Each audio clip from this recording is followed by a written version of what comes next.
Here are 11 weird tricks to help force yourself into deep sleep when you're struggling to get any. Hi, this is Adewale Ademiwe from stresstherapist.net.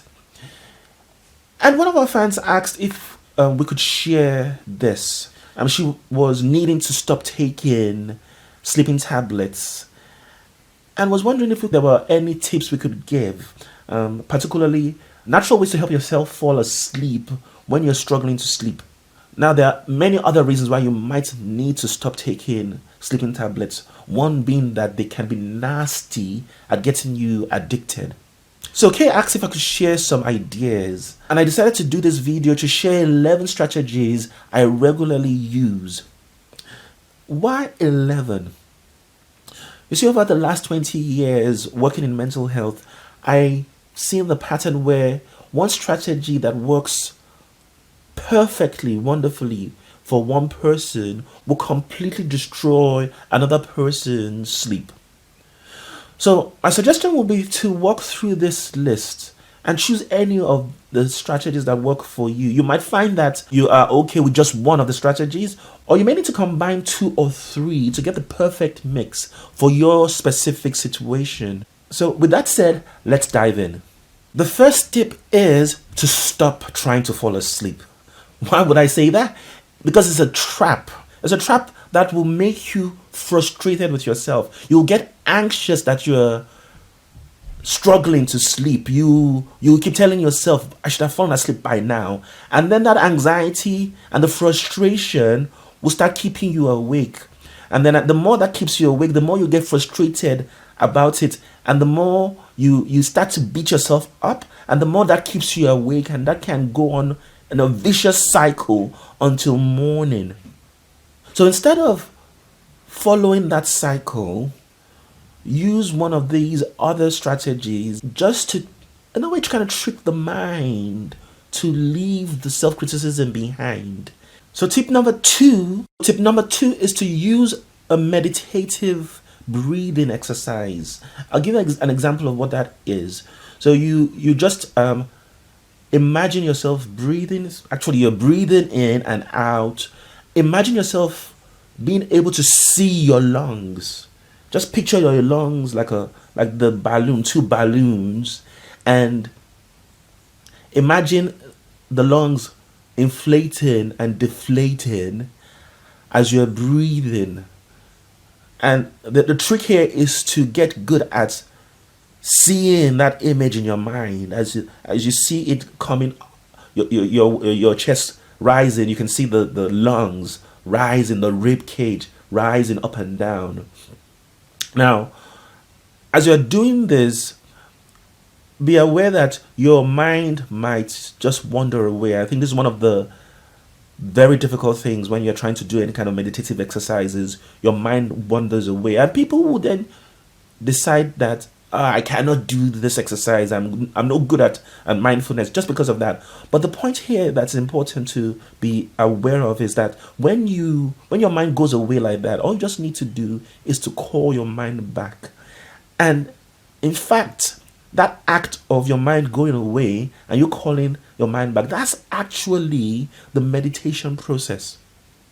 Is an important part of the meditation process, is that aspect of being able to recognize your mind has gone away and you calling it back, that strengthens your brain's ability to focus on whatever you want to focus on. And what happens is the better you get at being able to focus on that image of your lungs inflating and deflating, the easier you'll find yourself being able to fall asleep.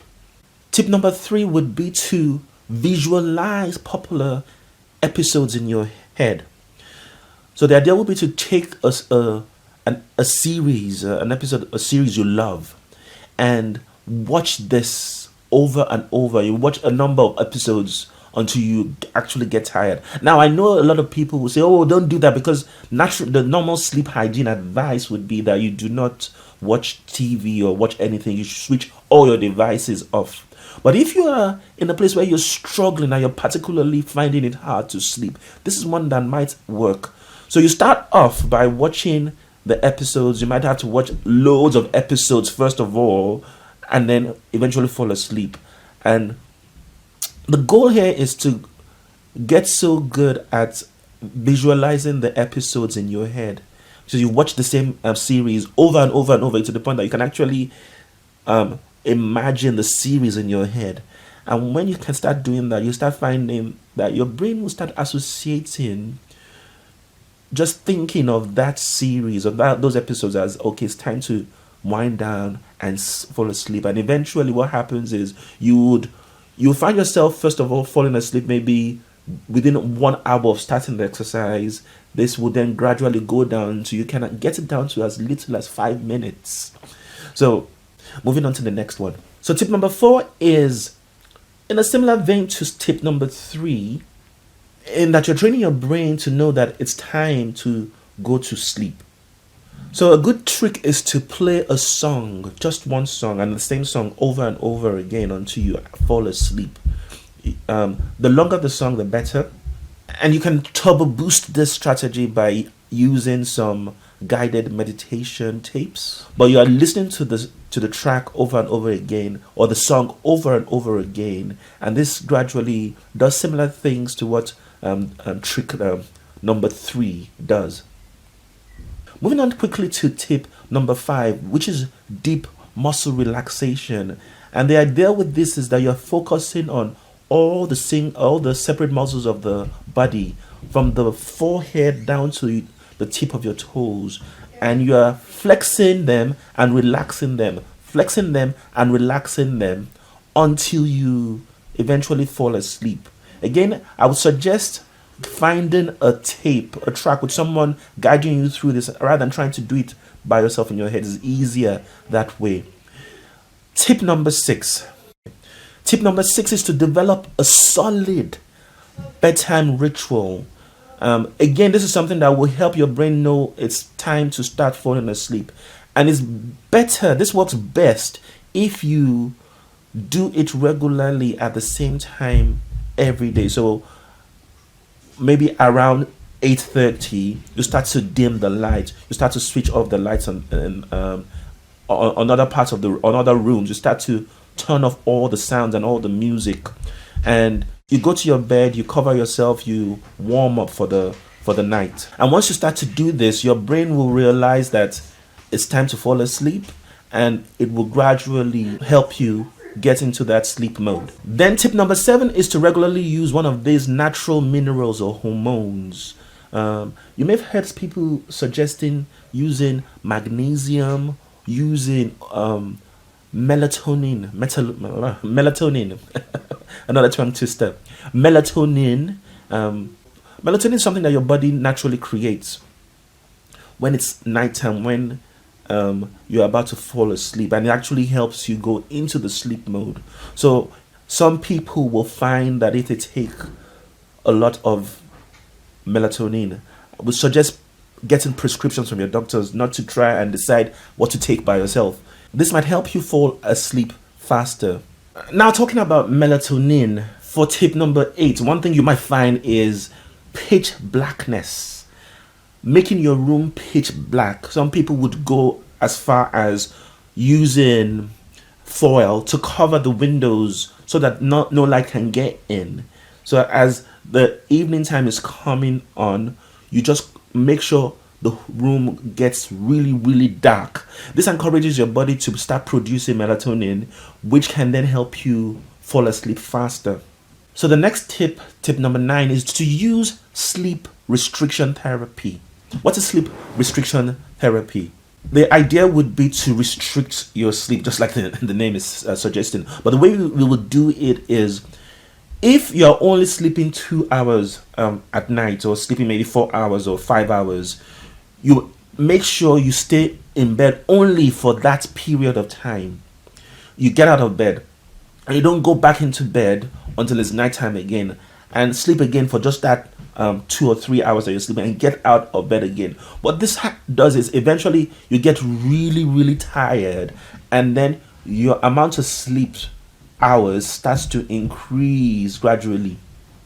It's important to ensure you do not take any naps during the daytime, and just ensure to sleep only when you are in those hours, and this would not definitely push you into longer sleep. Bearing in mind, as you are doing all these strategies, you are also trying your best to not criticize yourself for not sleeping, or trying to force the sleep, but just relying more on the techniques. So now moving on to tip number 10, and that is to lower your body's temperature. You know how when I don't know if you've seen any of those movies where someone is trapped in the snow, and because it's so cold, eventually the coldness forces the person into sleep. But that kind of sleep is dangerous. Obviously, you could sleep and just die from that kind of sleep. But what happens is, if you make yourself colder and colder, you could do something like stay probably just in your pajamas, make sure the room is cold, and you're just sitting down on the bed and waiting until the cold really hits. Turn off the heating and just stay there until the sleep starts to, and just sit there until the sleep starts to take hold, and then you put yourself in bed and fall asleep. Which is really strange, because when we go to sleep, we want to really cover ourselves up and warm up. Okay, so that's one that could definitely help. So this brings me to the final strategy, the final tip for this video. The final tip of this video is to use creative imagination. So the idea would be to, whilst you're trying to fall asleep, you engage your brain in some intense, some deep, pleasurable imagination. It may be imagination of a game you enjoy playing. Perhaps you like playing football, so you imagine yourself dribbling, doing some spectacular moves, and really enjoying the experience and scoring goals and experiencing the crowds clapping for you. Or you might do something different. Maybe you imagine yourself in a competition where you are, and the competition is, you are trying to compete with somebody else to determine who's going to fall asleep first. So you imagine this game, you imagine a competitor praising you, saying things like, look at that amazing strategy he's using. He's in a fetal position. Look at this wonderful instruments he's using. His bed is this advanced 20th century modern bed with electric covers, and it's the duvet is one you've never seen before, and I'm just trying to make it up. But the idea is to just immerse yourself in this imagery in a way that it's engaging, in a way that is pleasurable. And if you notice, I'm suggesting that in the imageries, you are using things that either give you pleasure, where the imagery you are being praised, you are all these positive things. This adds to help you move away from the self-critical dialogue in the nights that will keep you awake. So in conclusion, I remember in my teenage years, I was around 16, 17, when I had my very first experience of struggling to sleep. That night, I did not sleep right through the whole night. I know it sounds silly now, but back then it was because I was thinking of telling one of my lady friends that I was interested in her. But this bugged me so heavily that I could not sleep right through the night. Then I had no experience of mental health training or anything like that. But imagine how something that simple could keep me awake all night. Not to talk of the kind of things you may be struggling now. Maybe it's this coronavirus pandemic that we're all worrying about, or it could be that your depression is trying to force you out of your job, or a number of things that would weigh down on your head. That these can easily push you in a space where you will struggle to sleep. So you use any of these strategies. Again, as I said, you may need to combine them to find a solution that works perfectly for you. But the more you do this, the more you find your mind is lighter at night, and the more it's easier to just give your brain that much needed space it needs to support you in that process of falling asleep.